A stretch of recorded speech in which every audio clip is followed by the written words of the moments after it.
Hello, and welcome to the 20th anniversary of the Las Vegas Books Festival.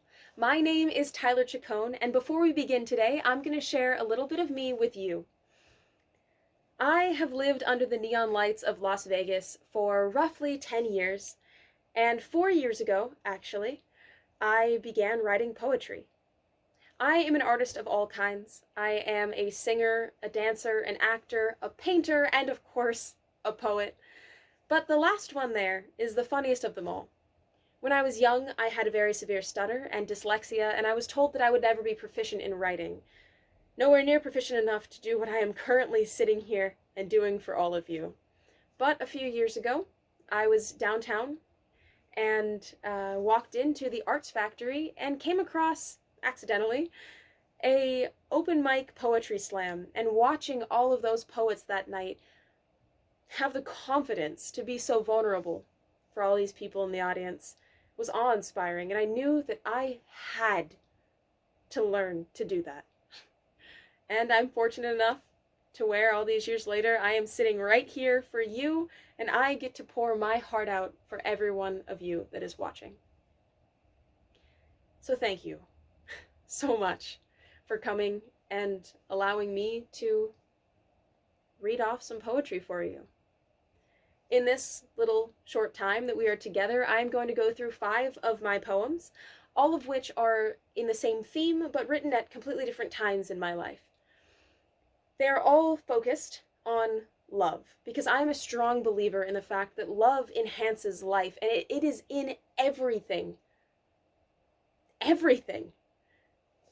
that is around us. And that doesn't necessarily mean romantic love, no. But it's the platonic love. It is the love for your friends, your family, your pets, yourself.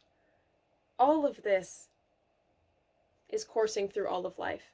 So I'm going to take you through a few poems that showcase a few different types of love, and I hope that some of my words will resonate with you and stay with you, just like the words of those poets that I first saw all those years ago resonated with me. So let's begin. The first poem I'm going to share with you today is called Those Eyes See All, and it will start with romantic love.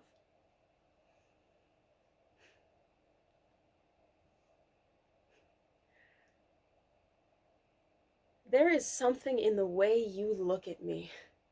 You see, I've been gawked at, undressed by evil eyes, stared up and down by animals, trying to claw their way into my heart, but no one has ever dared look at me the way that you do. Your eyes gaze upon me, upon my scarred frame, as if it were a masterpiece on display at the Louvre. I've never been more than a torn-up album cover, a poster, a melancholy page in a magazine, but you make me feel like a work of fine art, unique, irreplaceable, important. And your eyes are so sure. Sure of what? I don't know, for the answers I usually get are in the vein of, "You're so cute." Explanation enough, sure, but I will always wonder what's really going on in that beautiful head of yours. Maybe we're sharing the same thoughts that send us to the side of slow down, halt, rather than just go for it, because I know that I don't want to mess this up, and I don't know much at all, I don't think. Something that I am certain of, though, is that when your hand intertwines with mine, it makes my chest fill with painted insects longing to escape from their enclosure. I know that I steal every single glance of you that I can, because it is a treasure in my heart, and baby, call me Indiana, because I know what I want to explore next. I want to know what makes the labyrinth in your head function, and I want to know every hole that it has so I can patch them. Those loveless lovers and past pains will mean nothing if I can get a hand on it. I want to protect you, as if you aren't the one that's already protecting me. I want to sing you lullabies and stroke your hair as you fall so softly into a deep sleep a sleep so sound that I could never grasp it. I want to love you like you've never been loved before, like I've never been loved before, but for now, I'll shy away. And I'll shy away at every one of your breathtaking smiles and those encapsulating stares, because those eyes, God, those eyes see all. Thank you so much. Now for the next two poems that I'm going to present to you, it has a touch of romantic love, but unlike the last, where the romantic love is reciprocated, we all know too well that that does not always happen. But those types of love can oftentimes transform into the most genuine and fulfilling platonic loves that we've ever had. So that's what these two poems, written several years apart but meant to be read together, are going to explore. And they are called Boy in the Boat and Boy in the Boat 2, of course. So let me begin.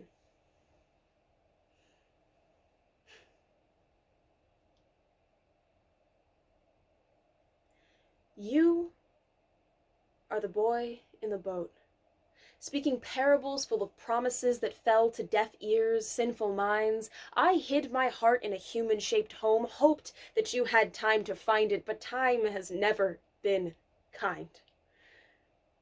You walked away with it in stride, happy that you stopped hell from breaking loose in your heart, and hopeful that I wasn't hurt. But honey, lust doesn't run in my veins the way that it controls your brain. Did you only lust after me?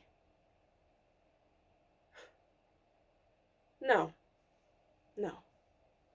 You let it slip. You told tales across changing tides of our emotions, tales of loveless lovers past, how the flaming pit in your stomach made you ill, for I was the one you didn't want to burn. But we know all too well that things happen for a reason, even when that reason isn't clear. So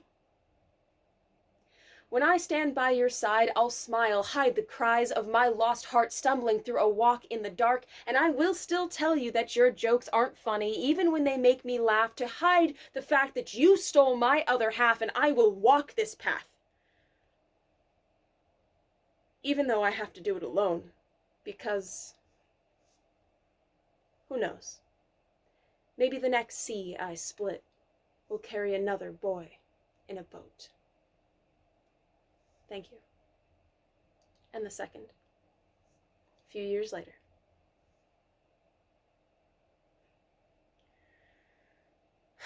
You pull me in like the moon beckons the tide. I thought your boat had long since floated past my wandering heart, but when the rain began to fall, I was swept once again into your waves.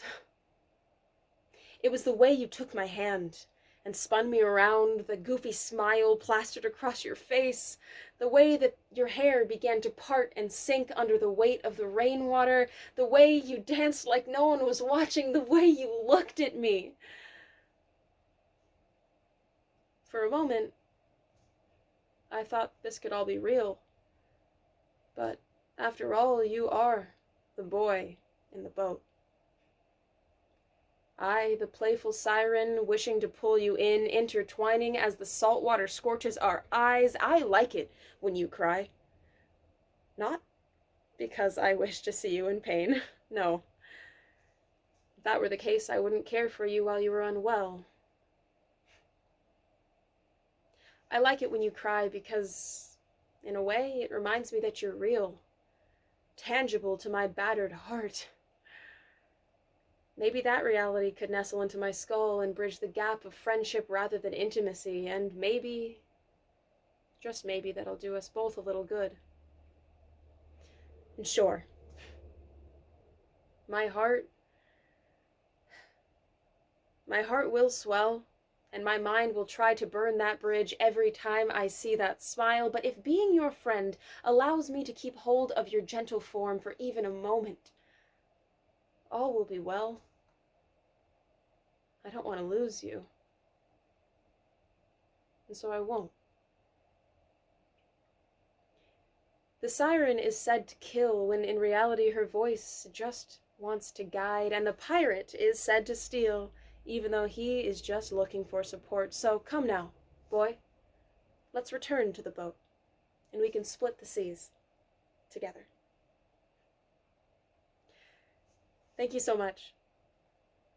For the next two poems, and the final two that I have, we're going to shift from romantic and platonic love to love for yourself. The next poem I'm about to share with you is actually my most recent poem. And it has been a long journey, and it's still not one that's over yet, in discovering my own self-love. Something that I realized is that I may be able to give love to others, but I will never be able to give all of the love I am capable of to others if I have none for myself. You see, my heart is shattered, it's in pieces, and it is begging for maintenance. But oftentimes we ignore that maintenance call and pour ourselves into anything and everything else. But it was time to stop that. And this poem is about that self-discovery, and it is called Duality.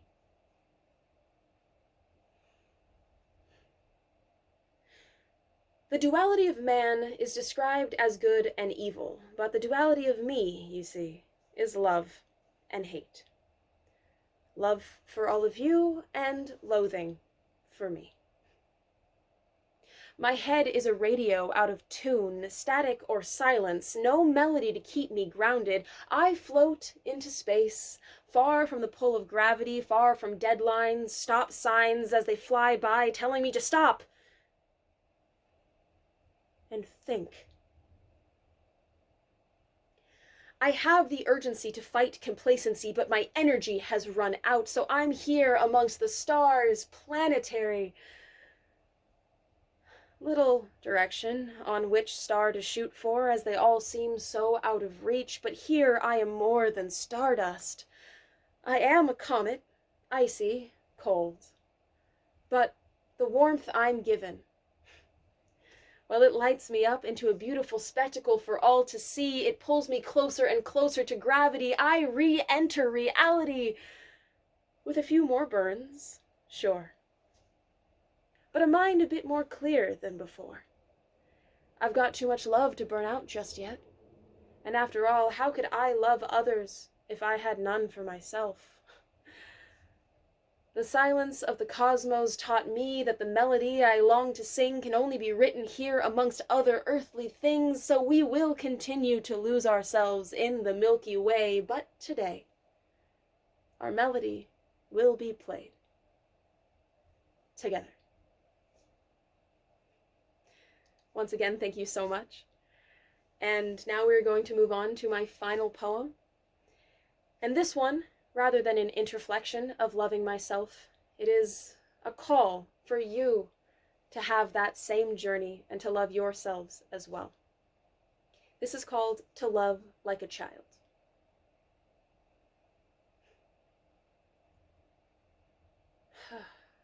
To love like a child. Deeply, with reckless abandon, expressing everything in your heart and mind, for you have not developed a societal filter. You love like a child, wild and imaginative love, your eyes filled with stardust, your mind free of the fear of your eyes spilling over, causing comets to streak across your cheeks, for the world is inherently good to you. So what if you loved yourself like a child? Loved yourself so deeply that society's claws had no chance to tear that skin-tight dress off of your body so expressively that bottling things up was only a phrase used in the kitchen. So wildly that dancing out with your friends was as rambunctious as dancing in your closed-curtain living room, and so imaginatively that your art, in every form it may take, no longer forms intoxication or inner evasion.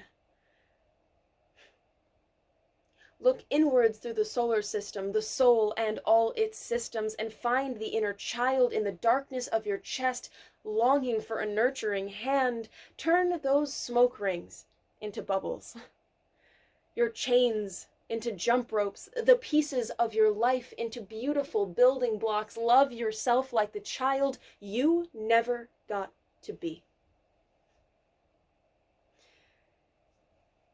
Yes, this world is ugly. Your eyes will pour galaxies down your face, and you will confront evil, but the nasty things that come your way are far easier if you show self-care, if you love yourself. If you love yourself like a child. Thank you so much for spending this time with me, albeit short. While you are still here, I would love to send you on over to the other Tapestry of Nevada poets. You can view all of us and let all of the rest of us pour our hearts out for you at LasVegasBookFestival.com, because we have all done everything and anything to connect to you. So I do hope that you take the time to look through all the rest of our pieces and spend a little bit more time here with all of us. And finally, if you want to catch up with me and keep in touch, I have an Etsy and an Instagram at Tyler Bear Paints, as well as a secondary account, which is a little bit more of everything and anything that I have going on in my life, not just the art forms in the physical sense, and that is at _Tyler_Bear_. Once again, thank you so much for joining me today, and I hope genuinely that some of the words that I've said today have resonated with you. If they have, DM me, tell me which ones they were, and we can have a conversation about it. And if not, keep them to yourself and grow internally, because that's equally, if not more so, important. Thank you so much, and with love, I hope to see you all around.